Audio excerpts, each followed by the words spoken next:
आज की जो कहानी मैं आप लोग को सुनाने और बताने जा रहा हूँ, ये एक ऐसी महिला की कहानी है जो अपने भारत देश में घूमने के लिए आई रहती है अपने पार्टनर के साथ में, खुश भी रहती है, उसका पार्टनर भी खुश रहता है।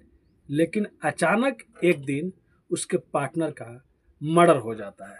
और जिस दिन मर्डर होता है और पुलिस तहकीकात करती है, और तहकीकात करते हुए पुलिस जब उस होटल में पहुंचती है जहां पे ये महिला पार्टनर रहती थी, तो पुलिस जाकर देखती है कि महिला भी रो रही है। अब पुलिस को कुछ समझ में नहीं आता कि महिला क्यों रो रही है। इसको तो किसी ने पहले बताया भी नहीं होगा कि इसका जो पार्टनर है उसका कत्ल हो गया है। लेकिन जब उससे पूछा जाता है कि तुम क्यों रो रही हो, तो वो जो कहानी सुनाती है, जो सच्चाई सुनाती है, उसके बाद पुलिस भी सोच में पड़ जाती है कि यार ऐसा कैसे हो सकता है। लेकिन सच में ऐसा हुआ रहता है। तो चलिए पूरी घटना को इस कहानी के माध्यम से बताएंगे और समझने की कोशिश करेंगे आखिर में उस दिन क्या हुआ था उसके पार्टनर के साथ में, और उसका जो दूसरा वाला पार्टनर था जिसका कत्ल हुआ था, आखिर उसका कत्ल किसने किया था और ये लोग किस देश से थे। तो चलिए पूरी घटना को कहानी के माध्यम से बताने जा रहे हैं। तो नमस्ते, आदाब, सत श्री अकाल। आज की जो सच्ची घटना मैं आप लोग को सुनाने और बताने जा रहा हूँ, ये घटना 1996 से शुरू होती है, बेंगलोर से। एक महिला होती है और एक उसका दोस्त होता है। ये लोग इंग्लैंड के रहने वाले रहते हैं और इंडिया में घूमने के लिए आए रहते हैं। एक बार ऐसा होता है कि ये लोग इंडिया में बेंगलोर में एक जगह एक रिस्टोर में रुके रहते हैं, एक होटल में रुके रहते हैं। उससे कुछ दूरी पे ही एक रेस्टोरेंट रहता है, तहाँ पे लोग खाना खाने के लिए जाते हैं। और खाना खाने के लिए जाते हैं और खाना खाने के बाद तुरंत जो उसका पार्टनर रहता है वो कहता है कि मेरे पेट में अचानक में दर्द होने लगा है और मैं चला जाता हूँ रूम में जाकर मैं रुकूंगा, क्योंकि ये लोग पैदल ही आए थे, 5 या 10 मिनट लगा था। अब तुम वहाँ जाना, सीधे सीधे रास्ता है। वो बोली ठीक है, मैं आ जाऊंगी। उसके बाद उसका पार्टनर चला जाता है और जब 2 से 5 10 मिनट हो जाता है, जब ये खाना इसका भी कंप्लीट हो जाता है जो खा रही थी, उसके बाद ये बाहर निकलती है तो ये चकरिया जाती है। मतलब इसको रोड का मालूम नहीं चलता कि कहाँ जाना है कहाँ नहीं जाना है। और उस जमाने में शायद मोबाइल फ़ोन, इंटरनेट, ये सब चीज़ें नहीं थी, गूगल मैप नहीं था। अब 1996 में वो बाहर निकल के अब सोच रही होती है कि मैं जाऊं तो कहाँ जाऊं। लेकिन उसका लॉज का नाम याद रहता है, सुधा लॉज, जिस मतलब होटल में रुके रहते हैं लोग। बाहर निकलती है तभी अचानक एक ऑटो वाला आता है और ऑटो वाला आने के बाद इसको बैठाता है और बैठाने के बाद ऑटो वाला इसे लेके चले जाता है। उधर बाद में पुलिस को एक फ़ोन आता है, मतलब एक खबर आती है पुलिस को कि एक जगह एक झाड़ियों में एक लाश मिला हुआ है और लाश बुरी तरीके से, मतलब कोई जानबूझ के मार के फेंक दिया है। पुलिस जब जाती है, देखती है, देखने के बाद पुलिस तुरंत समझ जाती है कि ये ज़रूर विदेशी आदमी है, क्योंकि उसके रूप रंग से, और विदेशी लोग अक्सर गोरे ज़्यादा होते हैं। तो लोग उसको लाश को कब्जे में लेते हैं और उसके जेब चेक करते हैं, तो उसमें से एक पेपर निकलता है। पेपर निकलता है जिस होटल में वो रुका रहता है वहाँ का।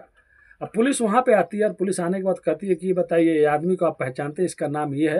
वो लोग कहते हैं हाँ, ये लोग कल ही यहाँ पे आए थे और ये हमारे होटल में रुके हुए हैं। रूम नंबर पुलिस पूछती है। पूछने के बाद जैसे रूम के जाके दरवाज़ा खटखटाती है पुलिस, तुरंत अंदर जो महिला बैठी रहती है वो भी विदेशी होती है, यानी कि दोनों लोग इंग्लैंड के रहते हैं। इसी का पार्टनर वो रहता है जिसका कत्ल हो चुका रहता है। उसके बाद जब ये पुलिस उसको देखती है कि रो रही है, तो पुलिस पहले चुप रहती है और कहती है क्या हुआ, तुम क्यों रो रही हो। तब वो एक कहानी सुनाती है, कहती है कि साहब मैं और मेरा पार्टनर लोग एक डिनर करने एक रेस्टोरेंट में गए थे और उसके बाद उसके पेट में कुछ मतलब फूड पॉइजन हो गया। उसके बाद वो वहाँ पे आ जाता है और मेरे को उसके बाद एक ऑटो वाला मिलता है। मैं ऑटो वाला को कहती हूँ कि मुझे यहाँ पे जाना है, लेकिन ऑटो वाला मेरे को लेके चलते चलते सुनसान जगह पे लेके चला जाता है। मेरी नींद खुलती है। नींद खुलने के बाद मैं एक पेन पेन रखी रहती हूँ, जो बैग से निकालने के बाद उसके पीठ पे 2-3 बार वार करती हूँ, गहरा वार होता है। उसके बाद वो मेरे को घसीट के ले जाकर मेरे साथ में रेप करता है। अब पुलिस जब ये बात सुनती है तो पुलिस भी चौंक जाती है। अब पुलिस सोचती है कि ये बात इस टाइम बताना सही नहीं है कि इसका पार्टनर का किसी ने कत्ल कर दिया। अब पुलिस उसके बयान को दर्ज करती है, आला अधिकारियों को बताती है और बाद में पता चलता है कि ये लोग फॉरेनर हैं, वो भी इंग्लैंड से हैं। तो प्रेशर रहता है एम्बेसी से भी। अब बदनामी भी हो रही होती है पुलिस की कि फॉरेनर का कैसे कोई रेप कर दिया, कोई एक आदमी उसके पार्टनर का कत्ल कर दिया। अब पुलिस के बड़ा बड़ा अधिकारी लोग इसमें जुड़ जाते हैं। एक अशोक कुमार नाम के इंस्पेक्टर होते हैं, वो इस महिला का केस देखते हैं और एक और जो इंस्पेक्टर रहते हैं वो उस कत्ल का केस देखते हैं।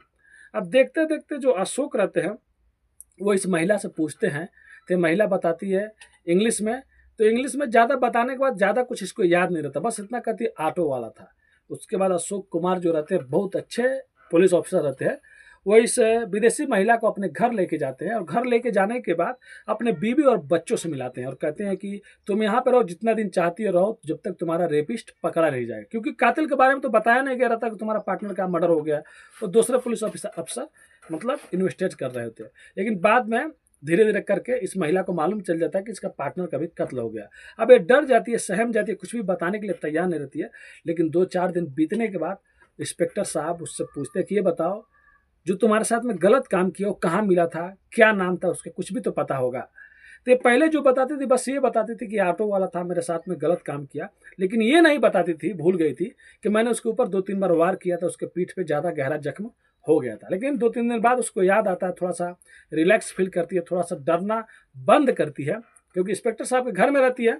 उसके बाद वो कहती है कि जिस आदमी ने मेरा रेप किया था ऑटो वाला, उसके पीठ पे मैंने 2-3 बार वार किया था, वो भी गहरा वार था। पक्का हो ना हो, कहीं ना कहीं हॉस्पिटल में चाहे कहीं दवाखाने में हो, जरूर गया होगा इसके लिए, नहीं तो वो बचेगा नहीं, क्योंकि गहरा चोट था।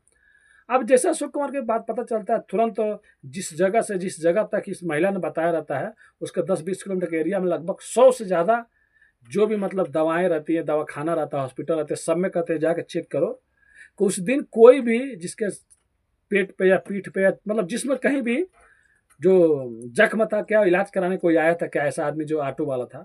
तो एक जगह से ऐसा एक क्लू मिल जाता है, जहाँ पे इंस्पेक्टर साहब जाते हैं और पता चलता है कि वहाँ पे केरल की महिला रहती है जो बेंगलोर में जॉब किया करती थी। उसके बाद वो कहती है हाँ, यहाँ पे एक आदमी आया था और उसके पीठ पे 2-3 जगह गहरा गहरा चोट था, जैसे लग रहा था किसी चीज़ से धांस दिया गया हो। इंस्पेक्टर साहब कहते हैं चलो केस तो अब हम लोग सॉल्व भी कर दिए। फिर बाद में उसके बारे में पता चलता है कि उसका नाम कदिरेश है, वो 28 साल का है, लेकिन उसका पता होता कुछ भी नहीं रहता है। अब पुलिस फिर सोच में पड़ जाती है। अब उसके बाद पुलिस अब इस केस को अच्छे से जांच कर ही रही होती है, तभी पुलिस कहती है कि ये देखो वो ऑटो वाला था, देखो कहीं ऑटो किसी के नाम पे, कदिरेश के नाम पे है क्या, मतलब ये आजू बाजू कहीं भी जितना भी ऑटो ऑफिस है, एक जगह से ऑटो ऑफिस से कदिरेश नाम का एक गाड़ी निकल जाता है और शायद समझो से जिस आदमी का निकलता है वो पुलिस स्टेशन के घर के पीछे रहता है। पुलिस जाती है, उस ऑटो वाले को उठाती है, लेके चली जाती है, उसका फोटो खींचती है और वो 1-2 आदमी लोग और फोटो खींचती है पुलिस, ले जाकर उस महिला को दिखाती है। जैसे उस महिला को दिखाती है, दिखाने के बाद वो महिला पहचान जाती है, कहती है हाँ यही आदमी जिसने मेरे साथ में रेप किया था।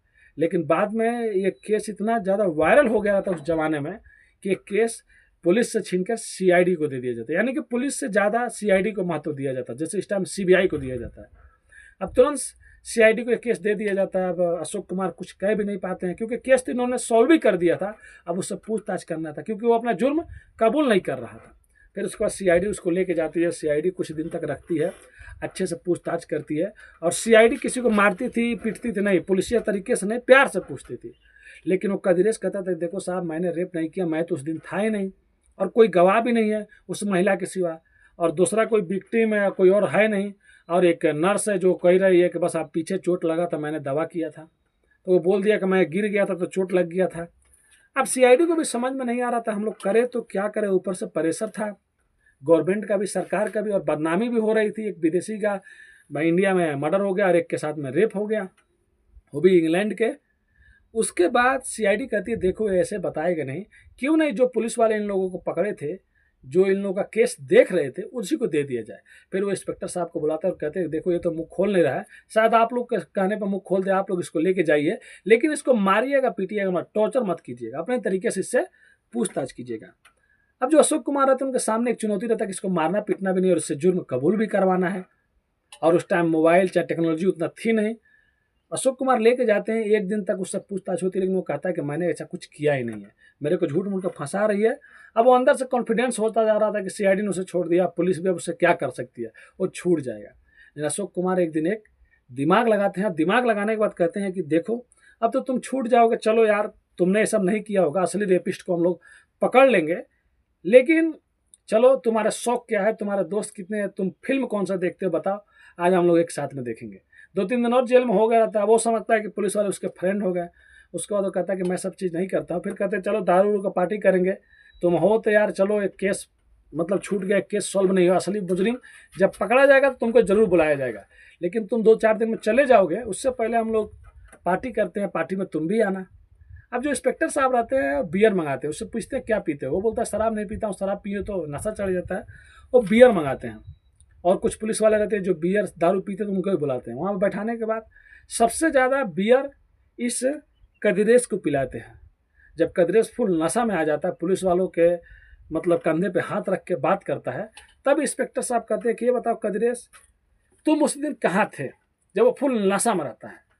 तब वो कहता है कि मैं उस दिन ऑटो में था और एक महिला मेरे साथ में थी।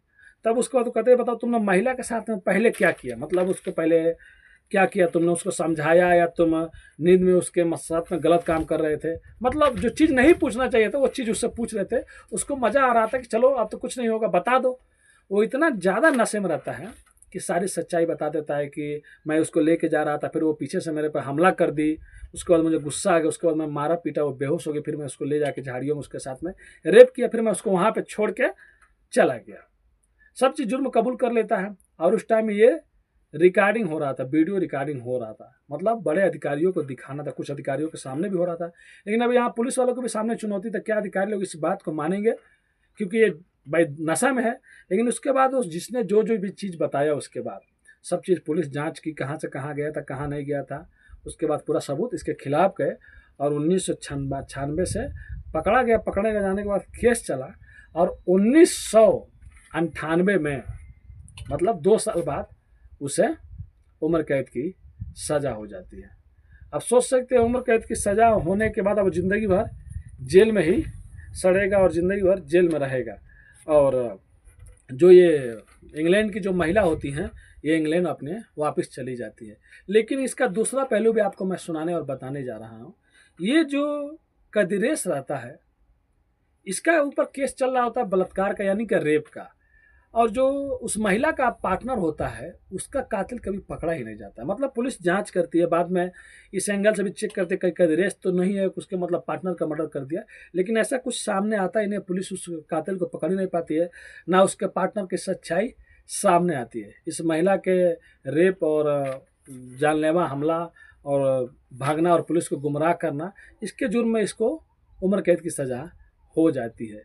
तो ये थी कहानी उस टाइम की, एक पुलिस की पार्टी में, जहाँ पे बियर की पार्टी हो रही थी, जहाँ से एक कातिल पकड़ा जाता है। अगर वो शायद बियर ज़्यादा नहीं पीता, नशा नहीं करता या पुलिस वालों पर शक हो जाता, तो बियर पीता नहीं और अपनी सच्चाई उगलता ही नहीं, क्योंकि उसको मारना पीटना भी नहीं था और सच्चाई को बाहर लाना था। ये कहानी सुनाने का उद्देश्य दोस्तों किसी का भी दिल दुखाना नहीं है। अगर बोलने में कुछ गलती हो जाए तो अपने भाई को माफ़ कर दीजिएगा और अपने भाई को सब्सक्राइब करके सपोर्ट कीजिएगा, लाइक कमेंट कीजिएगा और अपने दोस्तों को शेयर कीजिएगा। मिलते हैं नेक्स्ट वीडियो में फिर से कुछ सच्ची कहानियों के साथ।